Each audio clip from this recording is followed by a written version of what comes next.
Bismillahirrahmanirrahim. Assalamualaikum warahmatullahi wabarakatuh.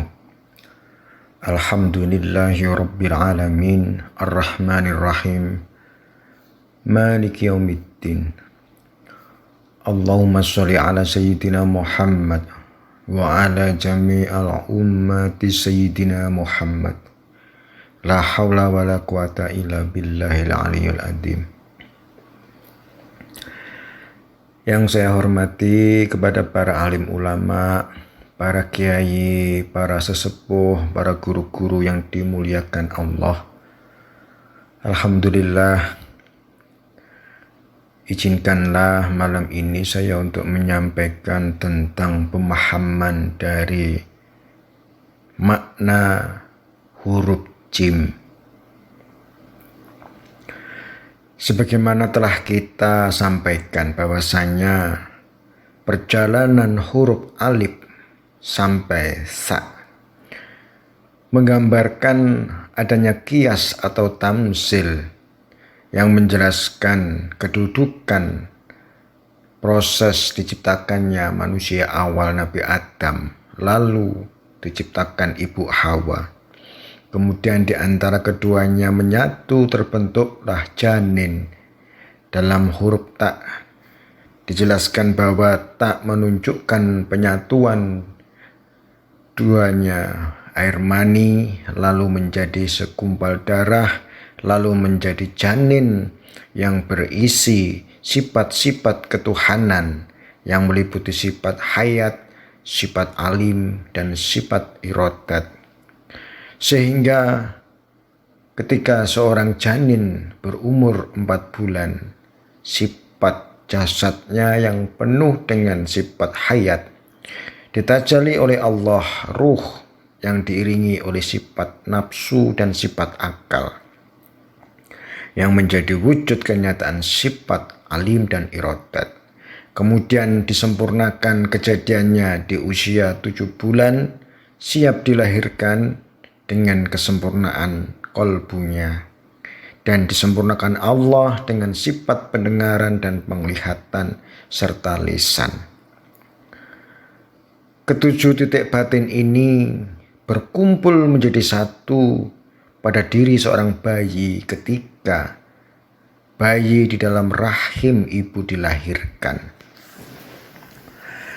Ketika kita melihat huruf alif bengkok yang bisa dikatakan kenyataan, gambar, atau kiasan rongga rahim seorang ibu dengan seorang janin yang disempurnakan sifat-sifatnya oleh Allah dengan 7 sifat ma'ani, maka ketika usia bayi 7-9 bulan siap untuk dilahirkan ke muka bumi ini, maka itulah keberadaan dari huruf jim.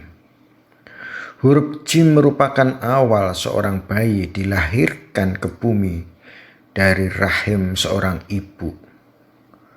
Maka kedudukan rahim yang penuh dengan sifat sayang dari seorang ibu merupakan wadah alam awal seorang manusia hidup di dalam alam rahim. Namun ketika seorang bayi dilahirkan ke bumi ini, semua sifat-sifat menjadi baru, semua sifat diawali mulai dari nol. Dan ketika seorang janin ketika ditajali Allah dengan sifat akal dan nafsunya, ketika ditanya oleh Allah, alastu birabbikum qalu bala syahidna, maka ketika seorang bayi dilahirkan ke bumi, ibarat semuanya direfresh, direstart, dinolkan. Mereka tidak mengingat apa-apa yang telah mereka ucapkan. Lalu Allah mengingatkan mereka kembali dengan ayat-ayat Allah, dengan kalamullah, dengan wahyu ilahi yang disampaikan oleh malaikat Jibril kepada para nabi dan Rasulullah. Maka Allah untuk mengingatkan daya akal itu menjadi awal untuk berpikir. Mungkin akal akan membantah karena dia tidak pernah tahu kejadian yang dialami ketika di alam gaib. Namun dengan kemampuan akal untuk berpikir tajam, sehingga dia bisa membedakan asal saya dari mana. Apakah saya keluar dari batu? Apakah saya keluar langsung dari tanah? Tentu akal tidak akan bisa menjawab. Maka ketika akal diberi kemampuan cerdas, kemampuan berpikir dengan ilmu, dengan kias, dengan tamsil, dengan ilmu hakikat, dengan tunduk atas pengajaran Allah melalui Al-Quran, maka akal akan bisa menerima keadaan yang mungkin bagi akal sangat di luar logika. Sehingga ketika akal dibangkitkan Allah pada seorang balik, maka huruf jim bisa menjadi tanda sifat awal manusia mengalami sifat balik. Sifat untuk bangkitnya kemampuan akal berpikir sebagaimana apa yang Allah ajarkan manusia untuk berpikir secara benar. Berpikir secara sistematis, berpikir secara rasional.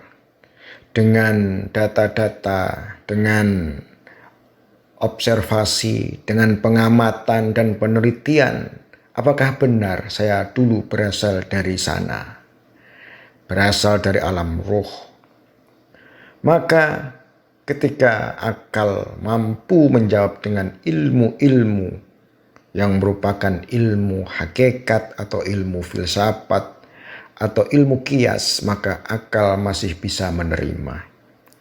Namun ketika nafsu tidak mampu untuk menyaksikan kenyataan yang bisa disaksikan olehnya melalui mata zahirnya, kebanyakan nafsu akan membantah dan menolak karena dia tidak menyaksikan kejadiannya ketika itu dengan mata telanjang. Karena nafsu menyaksikan dengan matanya, dengan mata kehendaknya, dengan mata keinginannya. Ketika di alam ruh, nafsu tidak memiliki sifat basiron, sehingga ketika sifat basirnya tidak mampu untuk menyaksikan keadaannya ketika zaman itu, banyak nafsu memprotes akan asal kejadiannya dari alam ruh. Maka satu hal yang menjadi kewajiban nafsu untuk mampu bekerja sama, untuk mampu mengikuti pola pikir yang benar yang telah Allah tuntun. Sehingga satu hal yang menjadikan nafsu mau berpikir dengan berpikir yang benar, dihadapkan nafsu kepada asal kejadiannya yang bersifat dohir. Nafsu diingatkan bahwa jasadnya yang merupakan kerajaannya berasal dari setetes air mani. Maka inilah titik di dalam huruf jim. Kebanyakan manusia dikuasai oleh sifat nafsunya. Namun juga ada beberapa orang yang dikehendaki Allah atas hidayahnya, mau berpikir, mau bertafakur, mau memperhatikan dengan matanya tentang tanda-tanda kebesaran Allah. Inilah orang-orang yang akal dan kemampuannya berpikir telah benar. Dia mampu menggunakan kemampuan sifat akalnya untuk menguak akan kebenaran yang Allah paparkan di dalam Al-Quran dan alam semesta ini. Sehingga Rasulullah ketika awal dipaparkan oleh Allah bukan tentang permasalahan gaib, bukan tentang permasalahan asal batin, baik nafsu, akal ataupun ruh. Pertama kali Allah memaparkan kepada Rasulullah adalah apa? Bacalah dengan menyebut nama Tuhanmu yang Maha Menciptakan. Tentunya membaca sesuatu yang bisa dibaca oleh mata dan disaksikan. Itulah alam zahir, itulah alam sigot, itulah alam janin. itulah alam mani, itulah alam segumpal darah. Maka wahyu pertama yang Allah turunkan kepada Nabiullah Muhammad Shallallahu Alaihi Wasallam bin Abdullah adalah surat Al-Alaq tentang penciptaan sesuatu yang bersifat dzahir untuk bisa disaksikan oleh mata, untuk menjadi bukti akan kebenaran yang mampu disaksikan oleh mata dan nafsu dan dibenarkan oleh sifat akalnya.